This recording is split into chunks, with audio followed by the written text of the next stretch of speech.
Episode 4 start होता है और फ्रैंक अपनी टीम को ऑपरेशन आइस ब्रेकर के बारे में बता रहा होता है। तो वो बोलता है कि उसका स्नीच यानी कि उसका खबरी क्रेजी एट था। और क्रेजी एट जब से वो स्ट्रीट्स पे था तब से वो उसका खबरी रहा है और वो बॉस बन चुका था पूरे ड्रग का। उसने ही अपने ब्रदर को पकड़वाया था डीए के हाथों से। तो अब वो बोलता है कि जो मैथ हमने साइट से जो साइट बर्न हो चुकी होती है उस साइट से हमने जो मैथ कलेक्ट किया था वो सबसे प्योरेस्ट फॉर्म का था। जिसने उस मैथ को चेक किया वो भी बोल रहा था कि वो भी इतना अच्छा मैथ नहीं कुक कर सकता, प्रोफेशनल केमिस्ट। अब वो दोनों क्रेजी एट और क्रेजी एट का ब्रदर दोनों अब गायब है शहर से। तो अब शहर में कोई अलग खिलाड़ी आया है और वो सबसे बेस्ट है। और हमें फिर से ब्रेकिंग बैड उसका क्वर्की और फनीनेस दिखा देता है। इस सीन के बाद ये बहुत ही सीरियस सीन था और इस सीन के बाद डायरेक्टली हमें वॉल्टर का ब्रश करते हुए उसका क्लोजअप हमें दिखाया गया है। तो नेक्स्ट सीन में मरी, हैंक, स्काइलर और वॉल्टर सब एक बारबेक्यू कर रहे होते हैं वॉल्टर के घर। तब हैंक वॉल्टर जूनियर से बात कर रहा होता है कि अब अब तो लड़कियां तुम पे मरती होंगी और अगर तुम में बहुत कॉन्फिडेंस है तो इजीली तुम लड़कियां पटा सकते हो। तो ऐसी बातों बातों में हैंक वॉल्टर से पूछता है कि वो स्काइलर से कैसे मिला था। तो वॉल्टर पूरी स्टोरी अपनी बताता है कि कैसे वो लैब के पास स्काइलर रेस्टोरेंट में काम करती थी और क्रॉसवर्ड करते करते वो उसे देखता था और कैसे उसने अप्रोच किया पर उतने में स्काइलर रोने लगती है क्योंकि वो अभी सहन नहीं कर पाती वो न्यूज़ उसे खाई जा रही थी कि वॉल्टर को लंग कैंसर है और वो किसी को भी बता नहीं पाती। तो इसलिए वो रो पड़ती है। तो उसे सब पूछते हैं कि क्या हुआ तो वो बोलती है कि वॉल्टर से पूछो। फिर वॉल्टर कन्फेस करता है कि उसे लंग कैंसर है। नेक्स्ट सीन में सब डिस्कस करते हुए दिखे और वॉल्टर जूनियर अपने रूम में हेडफोन्स पे कुछ रॉक म्यूजिक सुन रहा होता है। जब वो डिस्कस करते तो बोलते हैं कि क्यों उसने नहीं बताया 1 महीने तक। फिर मरी कहती है कि और बेस्ट ऑन्कोलॉजिस्ट को वो कॉल करेगी और बेस्ट ऑन्कोलॉजिस्ट से एक अपॉइंटमेंट ली जाए।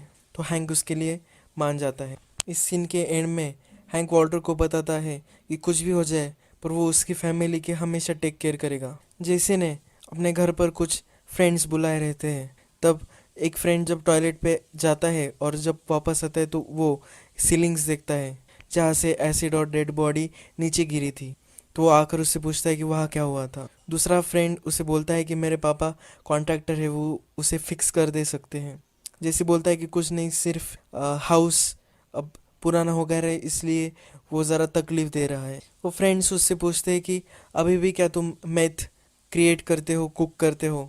तो वो बोलता है कि अब तक की बेस्ट बैच मैंने बनाई है, एक नया फॉर्मूला है उससे मैंने ये बैच बनाई है पर ये हेल्थ के लिए अच्छी नहीं होती इसलिए मैं अभी इसको यूज़ नहीं कर रहा। उतने में उसके फ्रेंड्स, 2 फ्रेंड्स होते तो वो दोनों निकलने लगते हैं। तो जैसे बोलता है कि रुको रुको मैं तो सिर्फ मजाक कर रहा था और उनको वो निकाल कर दे देता है मैथ। रात चली जाती है और फिर से जैसी नशे करने लगता है। उसे खिड़की से दिखता है कि 2 बाइकर आ रहे हैं उसके घर उसे मारने के लिए।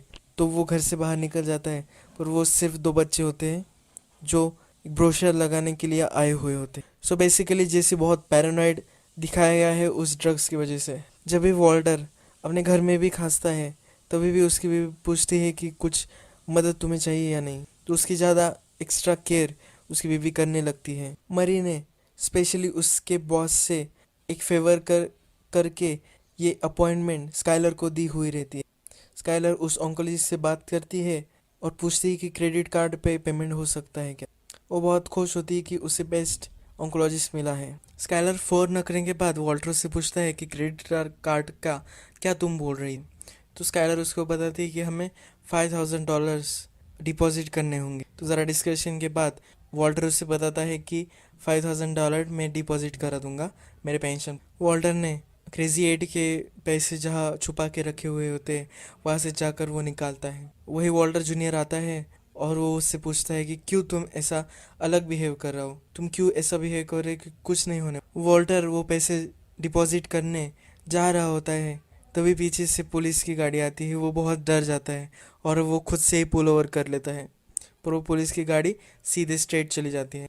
जब वॉल्टर पैसे जमा जमा कर रहा होता है तब उसके लाइन के आगे एक टिपिकल मार्केटिंग हॉटशॉट होता है जो हमेशा पैसों के बारे में बोलता रहता है या डिसरिस्पेक्टफुल होता है वुमन के रिगार्डिंग। वो फ़ोन पर ही एक वुमन को बहुत डिसरिस्पेक्ट करता है, तो वॉल्टर को उस पर बहुत गुस्सा आ जाता है। वो फिर से आता है एपिसोड के लास्ट में, वो मैं तब आपको एक्सप्लेन करूँगा। उसके बाद हमें एक फैमिली डिनर चलता हुआ दिख रहा होता है और कंसर्न पेरेंट्स सबसे चाइल्ड से पूछ रहे होते हैं कि उसकी प्रैक्टिस या सब कुछ कैसा चल रहा है, स्टडीज़ कैसे चल रहे हैं। उनको अपने यार्ड में कुछ आवाज़ आती है और वो जैसे होता है और वो बोलते हैं कि तुम यहाँ क्या कर रहे हो बेटा। फिर जैसे अपने रूम में जाकर सो जाता है और वो पूरे एक दिन तक सोता है। दूसरे दिन रात को ही वो वापस आता है। उसके फादर और मदर में डिस्कशन होती है कि ये फिर से ड्रग पर तो नहीं है। वो बोलते हैं कि हम उसे रहने देंगे घर पर अगर वो चर्च की मीटिंग पर आए।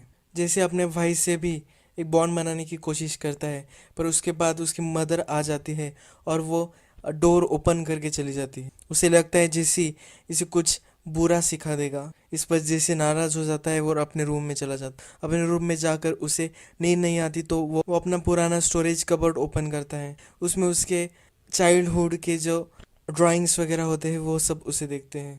उसमें वॉल्टर की भी एक फ़नी ड्राइंग होती है। जैसे को फिर से उसके फ्रेंड्स का कॉल आता है, वही फ्रेंड्स जो उसके घर पर थे और उसने उनको मैथ दिया था टेस्ट के लिए। उसका फ्रेंड उसको बोलता है कि उसे और कुछ बाय करना है क्योंकि उसका भाई टाउन में आया हुआ है और उसको जितना भी उसके पास होगा तो वो पूरा उन्हें बाय करना है। नेक्स्ट दिन जैसी वॉल्टर के घर पर आ जाता है। वॉल्टर सरप्राइज रहता है और वॉल्टर उससे निकल जाने को बोलता है। वो पूछता है कि क्यों वह यहाँ आया। जैसे बोलता है कि मैं केयरफुल था और मैंने स्काइलर को जाने दिया और उसके बाद ही मैं घर में आया हूँ। जैसे उससे पूछता है कि अगर हम फिर से मैथ कुक करने लगे तो हमें बहुत ही फ़ायदा हो सकता है क्योंकि बहुत ही डिमांड है।